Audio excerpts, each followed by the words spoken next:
Welcome back to Achievers English Coaching. Our today's topic is figure of speech, which is very important in English literature. और exams में figure of speech का questions पूछा ही जाता है, सो इस video को and तक देखिए ताकि हम सभी फिगर ऑफ स्पीच को डिटेल में समझ सकें। If I ask you a general question, what does a woman do to look more beautiful, आपका आंसर होगा कि वो बहुत सारा मेकअप करती हैं, पार्टी वियर ड्रेस पहनती हैं और इसके साथ ही they also wear jewellery. So when she wears jewelry, she looks more beautiful. In the same way, sentences also have ornaments. Yes, sentences के भी कुछ ornaments होते हैं और जिन्हें use करके sentences को more beautiful, more elegant और more appealing बनाया जा सकता है और इसी को कहते हैं figure of speech. और ये बहुत ही सरप्राइजिंग है कि सभी तरह के फिगर ऑफ स्पीच का यूज डेली बोले जाने वाली लैंग्वेज में जाने अनजाने में करते हैं। Even when you watch movies, serials, then also you come across many figure of speech unknowingly. So let us see in this video through various multiple interesting examples that how do we use figure of speech in our daily conversation. So we are going to discuss today simile, metaphor, personification, apostrophe, onomatopoeia, oxymoron, paradox, hyperbole, alliteration, repetition, irony and pun. So these are 12 figures of speech which we are going to discuss today in this video. Number 1 figure of speech is simile. जब दो चीज़ों में comparison किया जाता है और उसमें like और so वर्ड का यूज़ किया जाता है तो वहाँ हम यूज़ करते हैं simile. जैसे एक पोएम आपने बचपन से ही सुनी है, कंपैरिजन में यूज़ किया गया है like वर्ड का। सो स्टार्स का कंपैरिजन किया गया है डायमंड से। So various other examples of simile are: she entered the room as quiet as a rat. He fought like a lion. Words are like leaves and where they most abound. So use of as and like in any comparison makes the use of simile. Next figure of speech is metaphor. देखिए metaphor और simile में ज़्यादा difference नहीं है। Metaphor भी comparison है और simile भी कंपैरिजन है, लेकिन डिफरेंस ये है कि मेटाफर में लाइक और एज वर्ड्स का यूज़ नहीं किया जाता। जैसे किसी भी नॉटी बच्चे को आप कभी कह देते हैं कि तुम तो बिल्कुल बंदर जैसे हो, क्योंकि जब आपने कंपेयर किया तो आपने यूज़ किया जैसे और इंग्लिश में किया लाइक, तो ये हो जाता है सिमिली। लेकिन अगर आप बोल रहे हैं कि तुम तो पूरे के पूरे बंदर हो, यानी आप कंपेयर तो कर रहे हैं लेकिन जैसे वर्ड का यूज़ नहीं कर रहे, तो इसे कहते हैं metaphor. Have a look at this clip also. चंदा है तो मेरा सूरज है तो ओ मेरी आँखों का तारा है तो चंदा है तो मेरा सूरज है तो ओ मेरी आँखों का तारा है तो इस क्लिप में आपने देखा कि बच्चे का कंपैरिजन किया है चंदा या सूरज से, यानी डायरेक्ट उसको बोल दिया कि तुम चंदा हो या सूरज हो, लेकिन बोलने का मतलब कुछ और है, यानी कि तुम चंदा या सूरज जितने प्यारे हो। तो इस तरह के सेंटेंसेस जिसमें लाइक का यूज़ नहीं किया गया बल्कि डायरेक्ट कंपैरिजन स्टेट किया जाता है, जैसे the soldier was a lion in the battle, the camel is a ship of desert is another example and he made a fiery speech, यानी कि उसने बहुत ही दमदार स्पीच दी। सो इस तरह के कंपैरिजन में हमें कंफ्यूज नहीं होना। जब भी आपसे क्वेश्चन पूछा जाए तो आप एकदम अपना आंसर लिख सकते हैं। लाइक या जैसे वर्ड्स का यूज़ है तो सिमिली, अगर नहीं है तो metaphor. Let's move to the next figure of speech, that is personification. Personification तब यूज़ किया जाता है जब नॉन ह्यूमन ऑब्जेक्ट्स को इस तरह ट्रीट किया जाता है जैसे कि उसमें कुछ ह्यूमन ट्रेट्स हों। जैसे कुछ एग्जाम्पल्स ले लेते हैं। Love conquers all, duty calls me, spring is a daughter of heaven and earth. We can see कि लव, ड्यूटी, स्प्रिंग कुछ इस तरह के वर्ड्स हैं जिनमें हमें ह्यूमन ट्रेट्स दिखाई देते हैं, although they are not human beings, लेकिन इस तरह के सेंटेंसेस यूज़ किए हैं जिससे ऐसा लगता है कि हम किसी लिविंग थिंग से बात कर रहे हैं। तो पर्सोनिफिकेशन का यूज़ भी सेंटेंसेस को बहुत ही ब्यूटीफुल और अपीलिंग बना देता है। मान लीजिए आप सुबह उठे, आपकी नींद खुली, आपसे किसी ने पूछा कि आज इतना जल्दी कैसे उठ गए, तो आप क्या कहेंगे? आज तो मुझे अलार्म ने उठा दिया। तो क्या अलार्म आपको उठा सकता है? यस, अलार्म ने आपको उठा दिया, यानी कि अलार्म चल के नहीं आया, लेकिन आपके कहने का मतलब ये है कि उसकी आवाज़ से आप उठ गए। तो इस तरह के सेंटेंस हम अपनी डेली लाइफ कॉन्वर्सेशन में भी यूज करते हैं। At number 4 comes apostrophe. Apostrophe का मतलब है किसी भी चीज को बुलाना, चाहे वो प्रेजेंट है या नहीं है, चाहे रियल है या नहीं। ऑपोस्ट्रोफी के बाद हमेशा एक एक्सक्लेमेशन मार्क का यूज किया जाता है। अरे बारिश अब आ भी जाओ। Have a look at this clip also.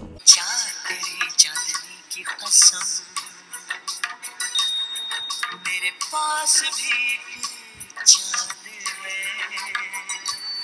तो किसी भी चीज को बुलाना, उसका आह्वान करना is called apostrophe.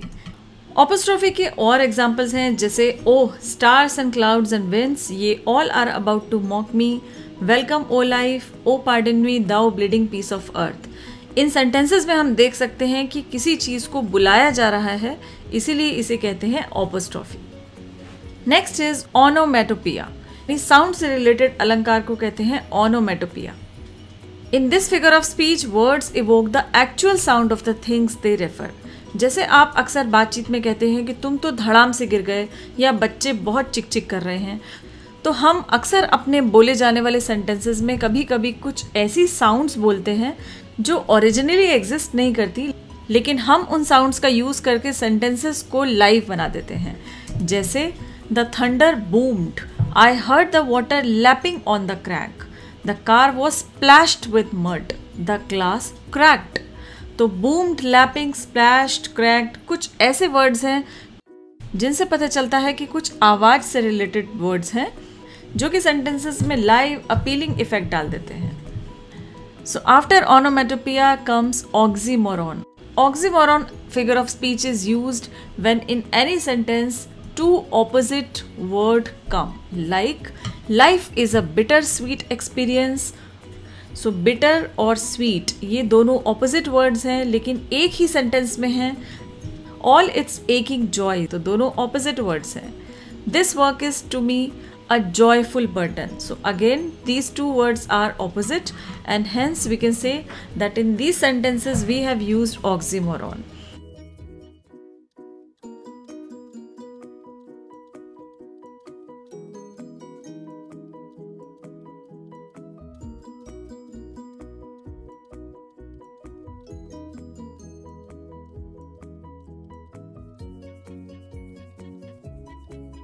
So we can see कि दुश्मन और अपने जो कि दोनों आपस में कॉन्ट्राडिक्टरी हैं। A perfect example of oxymoron in this clip. Number 7 is paradox. Paradox is very similar to oxymoron. कह सकते हैं कि पैराडॉक्स और ऑक्सीमोरॉन दोनों एक ही कैटेगरी को बिलोंग करते हैं। जैसे if I know one thing that I know nothing, यानी एक बात मैं जानता हूं कि मैं कुछ नहीं जानता। तो दो सेंटेंसेस हैं जिनका आपस में मीनिंग ऑपोजिट है, कॉन्ट्राडिक्टरी है, लेकिन ऑक्सीमोरॉन में ऐसे दो वर्ड्स यूज किए जाते हैं जो आपस में ऑपोजिट हैं। If you don't risk anything you risk everything. Here are the rules, ignore all rules. यानी ऐसे सेंटेंसेस का यूज जिसमें दो सेंटेंसेस का मीनिंग ऑपोजिट है, दे कॉन्ट्राडिक्ट ईच अदर। अक्सर जब बच्चा नॉटी होता है तो पेरेंट्स दूसरों से कहते हैं कि ये बच्चा नहीं है, ये हमारा बाप है। यानी कि दो सेंटेंसेस ऐसे जो कि आपस में कॉन्ट्राडिक्टरी हैं। It's a perfect example of paradox.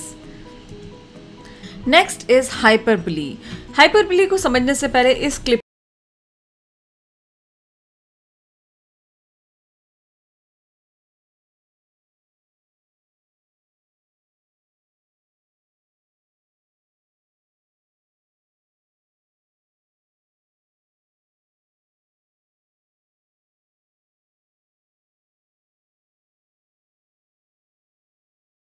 को बढ़ा चढ़ाकर कहने को कहते हैं hyperbole. It's an exaggerated statement which is made for effect and not intended to be taken literally. जैसे मैं तुम्हारे लिए चांद तारे भी ला सकता हूँ, हम बहुत सारी मूवीज में सुनते हैं। Other examples are he ran faster than the wind. वो विंड से भी ज़्यादा तेज भाग सकता है, जो कि पॉसिबल नहीं है, लेकिन इफेक्ट देने के लिए हम यूज़ करते हैं hyperbole. I am able to fill it with tears. So frowned the mighty combatant that hell, I loved Ophelia 40,000 brothers. सभी सेंटेंसेस में बातों को बढ़ा चढ़ाकर बताया गया है, लेकिन इस तरह का इफेक्ट भी सेंटेंसेस में 4 चांद लगा सकता है। Next comes alliteration. एलिट्रेशन एक बहुत ही कॉमन फिगर ऑफ स्पीच है, आप सब जानते हैं। Alliteration is called when there is a repetition of consonant sound in the beginning of the word और फ्रेज। देखिए, किसी भी सेंटेंस में जब कॉन्सोनेंट साउंड यानी कि ए आई ओ यू को छोड़कर इन कॉन्सोनेंट्स की साउंड अगर बहुत सारे वर्ड्स में है तो उसे कहते हैं एलिट्रेशन। जैसे the sand sizzled under the strong sun, तो स sound is coming. A pack of pickled pepper Peter Piper picked, so in this also we can see the sound of P. लेकिन आपने कॉन्सोनेंस और assonance इन 2 तरह के figure of speech को भी सुना होगा। कॉन्सोनेंस तब यूज होता है जबकि इस तरह की साउंड बहुत सारे वर्ड्स के बीच में है, जबकि एलिट्रेशन एक ऐसा फिगर ऑफ स्पीच है जो कि इनिशियल साउंड में ज़्यादा मिलता है। इसी तरह एसोनेंस तब यूज होता है जब हम किसी वर्ड्स में वोवेल साउंड का यूज देखते हैं, तो उसे कहते हैं एसोनेंस। तो अगर आपको एलिट्रेशन, एसोनेंस और कॉन्सोनेंस तीनों में से एक चूज करना है तो आप देख सकते हैं कि अगर सेंटेंस के बिगिनिंग में साउंड रिपीटेड है तो होगा एलिट्रेशन, अगर बीच में साउंड रिपीटेड है तो कॉन्सोनेंस, और अगर वोवेल साउंड रिपीटेड है तो वो होगा एसोनेंस। जैसे इस क्लिप में भी हम देख सकते हैं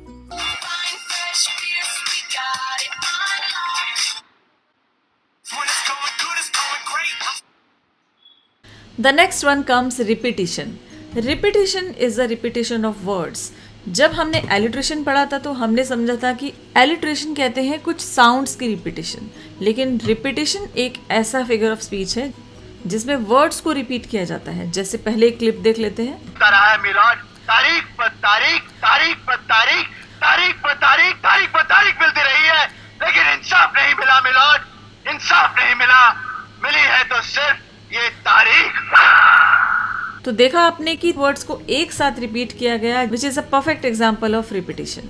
we few, we happy few, we band of brothers, next time there won't be next time. तो बार बार एक वर्ड का रिपीट होना is called repetition. Smile smile smile at your mind as often as possible. तो repetition और alliteration में हमें कंफ्यूज नहीं होना। अगर वर्ड्स रिपीटेड हैं तो आप मार्क कर सकते हैं कि दिस इज रिपीटिशन, और अगर वर्ड्स में होने वाली साउंड रिपीटेड है तो आप उसे मार्क कर सकते हैं एलिट्रेशन, एसोनेंस और consonance as per their category and use. The next comes irony. Irony एक ऐसा फिगर ऑफ स्पीच है जो कि ह्यूमर जनरेट करता है, लेकिन ऐसी कंडीशंस में जबकि कहा कुछ और जा रहा है और समझ में कुछ और आता है।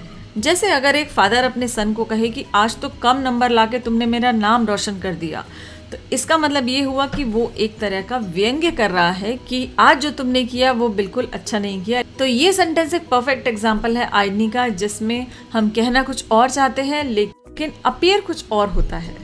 जैसे कुछ और एग्जांपल्स देखते हैं। The two identical twins are arguing, one of them told the other you are ugly. यानी कि 2 जुड़वा भाई आपस में बात कर रहे थे कि तुम बहुत अगली हो।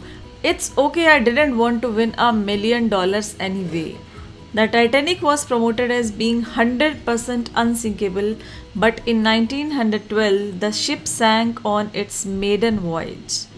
टाइटेनिक को 100% अनसिंकेबल यानी कि जो डूबा ना जा सके ऐसा प्रमोट किया, लेकिन 1912 में वो शिप अपनी पहली यात्रा पर ही डूब गया। तो कुछ सेंटेंसेस में एक ऐसा ह्यूमर पैदा होता है जो कि सेंटेंसेस की रियलिटी और अपीयरेंस से रिलेटेड है, जो आपस में कॉन्ट्राडिक्टरी हैं। इसी तरह का एक और फिगर ऑफ स्पीच है पन। देखिए यहाँ पर एक बोर्ड है जहाँ लिखा है बाल रोग विशेषज्ञ। तो कहीं अगर इस बोर्ड को देखकर आप सोच रहे हैं कि ये हेयर स्पेशलिस्ट है, तो नहीं, बाल यानी कि शिशु। तो देखा आपने कि एक वर्ड के 2 मीनिंग हो सकते हैं, और अगर इस सिचुएशन में एक ह्यूमर जनरेट हो तो तब यूज होता है पन का।